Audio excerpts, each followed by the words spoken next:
Surat civil હોસ્પિટલમાં આરોગ્ય મંત્રી પ્રફુલ પાનસેરિયાની સરપ્રાઇઝ વિઝિટ જોવા મળી છે। આ વિઝિટ બાદ હોસ્પિટલ તંત્ર હરકતમાં આવ્યું।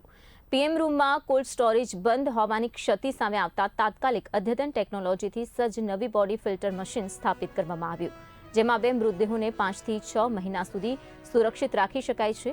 સરકારની સૂચનાથી હોસ્પિટલમાં અન્ય ખામીઓ પણ ઝડપથી દૂર કરવાની કામગીરી હાથ ધરાઈ છે। ये तो गवर्नमेंट ऑफ गुजरात की तरफ से हमें ऑर्डर दिया था। हमने 10 दिन में इसको कंप्लीट करके यहाँ पे डिस्पैच किया है और इसका इंस्टॉलेशन अभी स्टार्ट है। इंस्टॉलेशन स्टार्ट है अभी। इसको आज पूरा दिन लगेगा इंस्टॉलेशन के लिए। और ये इसमें एक बॉडी में, एक चैम्बर में 2 बॉडी एट ए टाइम हम इसको रख सकते हैं, स्टोर कर सकते हैं। इसका टेम्परेचर -6 डिग्री है। 3 महीने से 6 महीने तक के लिए बॉडी इसको स्टोर करके रख सकते हैं। डिकम्पोज नहीं होता इससे। और ये फुल्ली ऑटोमेटिक है। ऑटोमेटिकली ऑन ऑफ होगा, ऑटोमेटिकली अलार्म आएगा हाई टेम्परेचर रीच करेगा तो। ये मतलब ये एडवांस मॉडल है ये।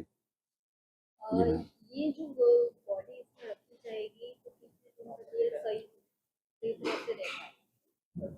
अगर आपको लॉन्ग टाइम के लिए रखना है इसको तो 3 महीने से 6 महीने के बीच में कभी भी आप इसको निकाल सकते हैं, रख सकते हैं। 6 महीने तक एट ए टाइम मतलब इसको रख सकते हैं। फ्रीज होता है 6 महीने -6 डिग्री पे। और नॉर्मली इसको 4 डिग्री टेम्परेचर पे आपको 1 दिन, 2 दिन, 1 हफ्ते के लिए रखना है तो 4 डिग्री टेम्परेचर पे इसको यूज करके रख सकते हैं।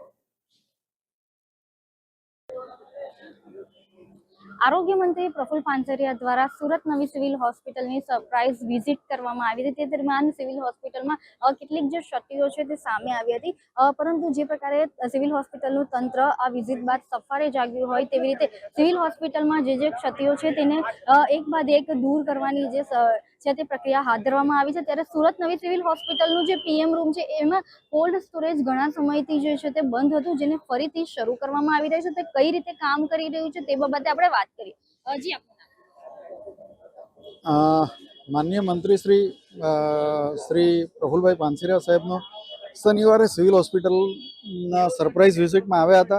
एमनी विजिट दरमियान एमने जे अवलोकनोमां जे कंई खामीओ जणाय ए खामीओ माटे बंधबारने मीटिंग करीने तमाम लेवले अधिकारीओने सूचना आपवामां आवी हती अने ताकीद पण करवामां आवी हती कि आ बधुं जे कंई सुधारा करवाना छे ए बाबते અને પીઆઈયુ સિવિલ અને પીઆઈયુ ઇલેક્ટ્રિકલના ઉચ્ચ અધિકારીને પણ ખાસ ફોન દ્વારા જાણ કરવામાં આવી હતી અને રવિવારે પણ ચાલુ રાખીને તમામ કામગીરી કરવાની સૂચના આપી હતી, જેથી કરીને આપ જોઈ શકો છો કે રવિવારે પેશન્ટનો લોડ ઓછો હોય તો ટાઇલ્સ બદલવાથી લઈને સફાઈ અભિયાનને બધું જ આપણે ચાલુ કરી દીધું હતું અને જે કંઈ પીએમ રૂમમાં જે 4+4 એવી રીતે 8 બોડીનું જે કેબિનેટ હતું એ પૈકી 4 બોડીનું કેબિનેટ 24 કલાકમાં જ ચાલુ કરી દેવામાં આવ્યું હતું। રવિવારે ચાલુ થઈ ગયું હતું અને બીજું જે 4 બોડીનું કેબિનેટ હતું એ ચાલુ થઈ શકે એમ નહોતું, જેથી કરીને એને બહાર કાઢીને એની જગ્યાએ બીજું નવું 4 બોડીનું કેબિનેટ લગાવવામાં આવ્યું છે।